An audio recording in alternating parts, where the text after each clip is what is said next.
story with you, at the risk of inciting a political discussion.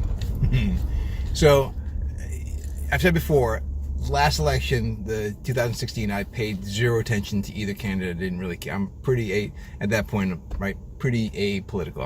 I just don't really care to watch it all. What I do remember from it all, though, is that people were like, when Trump won, everyone's like, well, how could Hispanics have voted for him? He got like a really high percentage of the Hispanic vote. More, I think, someone can check me this, but I think that Trump got more Hispanic votes than Obama got, which made people like crazy.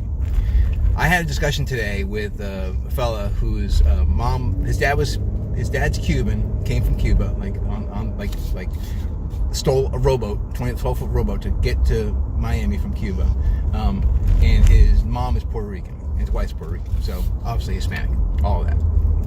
Great guy. His kid takes jiu-jitsu with our kids, his whole family does. So we're talking today at a birthday party, and just kind of curious about whole Cuban and everything.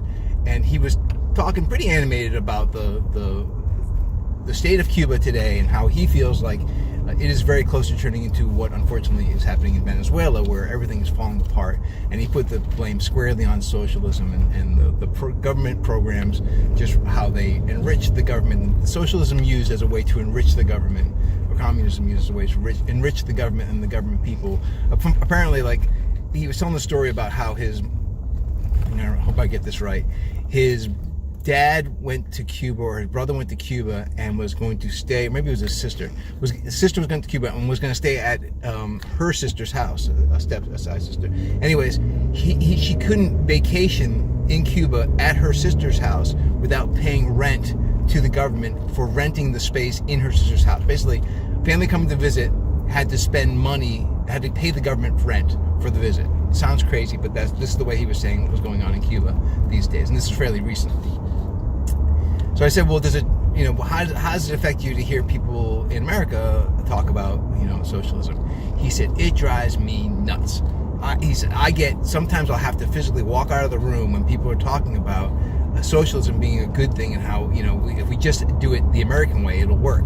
He says, in his mind, historically, it just never works. People think it works, but it never does. Anyways, the point of all that was to say, if you listen to this guy talk, you understand why some Hispanic people, a fair amount of Hispanic people, voted for Trump. Weighing the illegal immigrant versus the dangers of socialism in a lot of Hispanic people's minds, apparently, or maybe I can't say a lot. In this guy's mind, anyways, that was the balance, the danger of voting for one party over the other, and he was clearly in the camp of voting for Trump. I actually don't know if he voted for Trump. I didn't even bother to ask. But hopefully that'll give anybody who might have questions about, well, how could Hispanics have voted for Trump? It sounds like to me that the portion that did is doing it based on what they understand the history of the Central American countries and the dangers of a large government, especially one that's a communist government. Again, I'm fairly apolitical. I understand. I have friends on both sides.